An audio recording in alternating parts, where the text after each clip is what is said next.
Hello, അസ്സലാമു അലൈക്കും. അപ്പോൾ ഇന്ന് കോവക്ക വെച്ചിട്ട് സിമ്പിളായിട്ട് നല്ല ടേസ്റ്റി ആയിട്ടുള്ള ഒരു ഐറ്റമാണ് കേട്ടോ റെഡിയാക്കി എടുക്കുന്നത്. അപ്പോൾ അതിനായിട്ട് ഞാൻ ഇവിടെ കുറച്ച് കോവക്ക എടുത്തിട്ടുണ്ട്. അപ്പോൾ ഇതിവിടെ വീട്ടിൽ തന്നെ ഉണ്ടായിട്ടുള്ള കോവക്കയാണ് കേട്ടോ. അപ്പോൾ അധികം മൂക്കാത്ത രീതിയിലുള്ള കോവക്ക എടുക്കുകയാണെന്നുണ്ടെങ്കിൽ കുറച്ചും കൂടെ നല്ല ഒരു ടേസ്റ്റ് ആയിരിക്കും. അപ്പോൾ അത് നമ്മുടെ കോവക്ക ഓരോന്നും ഇതേപോലെ ഒന്ന് നീളത്തിൽ കട്ട് ചെയ്തിട്ടെടുക്കാം. അപ്പോൾ അധികം കട്ടിയില്ലാത്ത രീതിയിലാണ് ഇത് കട്ട് ചെയ്തെടുത്തിട്ടുള്ളത്. അപ്പോൾ അത് ഓരോന്നും ഒരു 5-6 പീസാക്കിയിട്ടൊന്ന് കട്ട് ചെയ്തെടുത്താൽ മതി. അപ്പോൾ അത് ഞാൻ എല്ലാതും സെയിം രീതിയിൽ തന്നെ ഇവിടെ കട്ട് ചെയ്ത് മാറ്റി വെച്ചിട്ടുണ്ട്. ഇനി ഇതിലേക്ക് നമുക്കൊരു മസാല റെഡിയാക്കി എടുക്കണം. അപ്പോൾ അതിനായിട്ട് ഞാനിവിടെ ഒരു ബൗളിലേക്ക് 1 ടീസ്പൂൺ കാശ്മീരി മുളക് പൊടി, ഒരു 1/4 ടീസ്പൂൺ നമ്മുടെ സാധാരണ മുളക് പൊടി, കുറച്ച് എരിവ് കിട്ടാൻ വേണ്ടിയിട്ടാണ് കേട്ടോ സാധാ മുളക് പൊടി ചേർത്ത് കൊടുക്കുന്നത്.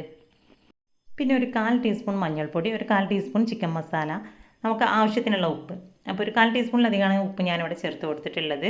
പിന്നെ ഇതിലേക്ക് ഒരു ടേബിൾ സ്പൂണോളം വെളിച്ചെണ്ണയും കൂടെ ചേർത്ത് നല്ലപോലെ ഒന്ന് മിക്സ് ചെയ്തിട്ടെടുക്കാം.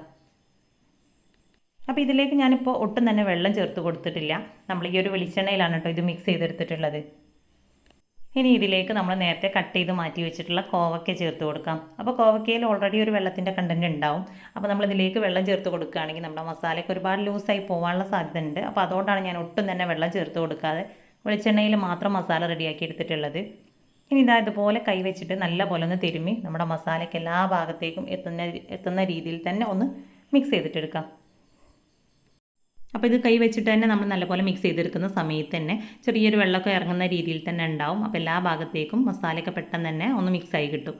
അപ്പോൾ ഇതുപോലെ മിക്സ് ചെയ്തെടുത്ത് കഴിഞ്ഞ് ഒരു 10 മിനിറ്റ് നമുക്കിതിനെ ഒന്ന് അടച്ച് വെച്ച് കൊടുക്കാം.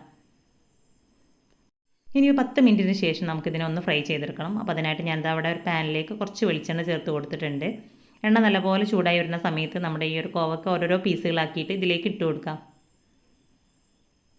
അപ്പോൾ മുക്കി പൊരിച്ചെടുക്കാൻ പാകത്തിനുള്ള വെളിച്ചെണ്ണ ഒന്നും ചേർത്ത് കൊടുക്കണ്ട. നമുക്ക് ജസ്റ്റ് ഒന്ന് ഷാലോ ഫ്രൈ ചെയ്തെടുത്താലും മതിയാവും. അപ്പോൾ ചെറിയ ചെറിയ പീസാക്കി നമ്മൾ കട്ട് ചെയ്തെടുത്തുകൊണ്ട് തന്നെ പെട്ടെന്ന് തന്നെ ഇത് കുക്കായിട്ട് കിട്ടും. അപ്പോൾ അത് എല്ലാതും ഞാൻ സെയിം രീതിയിൽ തന്നെ ഇവിടെ നിരത്തി വെച്ച് കൊടുത്തിട്ടുണ്ട്. അപ്പോൾ ഇവിടെ ഒറ്റ ട്രിപ്പായിട്ട് നമുക്കിത് ഫ്രൈ ചെയ്തെടുക്കാൻ പറ്റാത്തതുകൊണ്ട് 2 ട്രിപ്പായിട്ടാണ് കേട്ടോ ഇവിടെ ഫ്രൈ ചെയ്തെടുത്തിട്ടുള്ളത്. അപ്പോൾ ഇത് ലഞ്ചിൻ്റെ കൂടെ മാത്രമല്ല കേട്ടോ, നമുക്ക് ചായയുടെ ഒക്കെ കൂടെ വെറുതെ കഴിക്കാനായിട്ട് നല്ല ഒരു ടേസ്റ്റാണ്. അപ്പോൾ ചോറിൻ്റെ കൂടെയായിട്ട് നമുക്ക് ചിക്കനോ ബീഫോ ഒന്നും കിട്ടിയില്ലെങ്കിലും ഇത് മാത്രം മതിയാവും ചോറൊക്കെ കഴിക്കാനായിട്ട്. അപ്പോൾ ആദ്യം ചേർത്ത് കൊടുത്തത് മുഴുവനായിട്ട് ഇവിടെ ഫ്രൈ ആയി വന്നിട്ടുണ്ട്. ഇനി നമുക്ക് ബാക്കിയുള്ളതും കൂടെ ഫ്രൈ ചെയ്തിട്ട് എടുക്കാം. അപ്പോൾ ഇടയിലായിട്ടൊന്ന് മിക്സ് ചെയ്ത് കൊടുക്കണം കേട്ടോ. അപ്പോൾ ഇളക്കി മിക്സ് ചെയ്ത് കൊടുക്കണം. അപ്പോഴാണ് എല്ലാ ഭാഗത്തും നല്ല രീതിയിൽ തന്നെ ഒന്ന് കുക്കായി കിട്ടുള്ളൂ. അപ്പോൾ അത് അടുത്തതും സെയിം രീതിയിൽ തന്നെ ഒന്ന് നിരത്തിയിട്ട് കൊടുത്തതിന് ശേഷം നമുക്ക് ഫ്രൈ ചെയ്തിട്ടെടുക്കാം. അപ്പോൾ എല്ലാതും ഞാൻ ഫ്രൈ ചെയ്ത് മാറ്റി വെച്ചിട്ടുണ്ട്. ഇനി അടുത്തതായിട്ട് ഈ ഒരു സെയിം പാനിലേക്ക് തന്നെ നമുക്ക് 2 മുട്ട ഒന്ന് പൊട്ടിച്ച് ചേർത്ത് കൊടുക്കാം. അപ്പോൾ ഞാനിവിടെ മുട്ടയിലേക്ക് ഒരു അല്പം ഉപ്പും കൂടെ ചേർത്തൊന്ന് മിക്സ് ചെയ്തെടുത്തതിന് ശേഷമാണ് അതിലേക്ക് ചേർത്ത് കൊടുക്കുന്നത്. അപ്പോൾ അതാ ചേർത്ത് കൊടുത്തിട്ടുള്ള ഈ ഒരു മുട്ട ഒരു 2-3 മിനിറ്റ് സെയിം രീതിയിൽ തന്നെ ഒന്ന് വെച്ച് കൊടുത്തതിന് ശേഷം ഒന്ന് മിക്സ് ചെയ്തിട്ടെടുക്കാം. അപ്പോൾ അത്യാവശ്യം സ്പൈസി ആയിട്ടുള്ള രീതിയിൽ നമ്മുടെ ആ ഒരു മസാല തന്നെ ഈ ഒരു എണ്ണയിലുള്ളത് കൊണ്ട് തന്നെ ഞാൻ ഇതിലേക്ക് വേറെ ഒന്നും ചേർത്ത് കൊടുക്കുന്നില്ല. ഇനി സെപ്പറേറ്റ് നമ്മൾ മുട്ട ഒന്ന് ഇതുപോലെ ചിക്കി എടുക്കുകയാണെങ്കിൽ അതിലേക്ക് കുരുമുളക് പൊടിയോ അല്ലെങ്കിൽ ഉപ്പൊക്കെ ചേർത്ത് കൊടുത്ത് നിങ്ങൾക്ക് നല്ല രീതിയിൽ തന്നെ അങ്ങനെയും റെഡിയാക്കി എടുക്കാം കേട്ടോ. അപ്പം ഞാൻ ഈ ഒരു മസാലയിലേക്ക് തന്നെയാണ് ഇവിടെ ചേർത്ത് കൊടുത്തിട്ടുള്ളത്. പിന്നെ അത് ഒരു 2 കറിവേപ്പില കൂടെ അതിൻ്റെ കൂടെ ചേർത്ത് കൊടുത്ത് ഒന്ന് മിക്സ് ചെയ്തെടുത്തതിന് ശേഷം നമ്മൾ നേരത്തെ ഫ്രൈ ചെയ്ത് മാറ്റി വെച്ചിട്ടുള്ള കോവയ്ക്ക് ഇതിലേക്ക് ചേർത്ത് കൊടുത്ത് ഒന്ന് നല്ലപോലെ യോജിപ്പിച്ചിട്ടെടുക്കാം.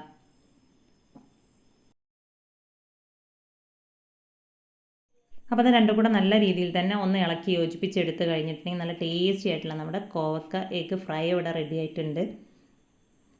അപ്പോൾ ഇത് നല്ല ടേസ്റ്റാണ് കേട്ടോ കഴിക്കാനായിട്ട്. അപ്പോൾ ഇതുവരെ കോവക്ക ഈ ഒരു രീതിയിൽ ട്രൈ ചെയ്ത് നോക്കാത്തവരുണ്ടെങ്കിൽ എന്തായാലും ഒന്ന് ട്രൈ ചെയ്ത് നോക്കുക. അപ്പോൾ ഇന്നത്തെ നമ്മുടെ വീഡിയോ ഇഷ്ടമായിട്ടുണ്ടെങ്കിൽ ലൈക്ക് ചെയ്യുക.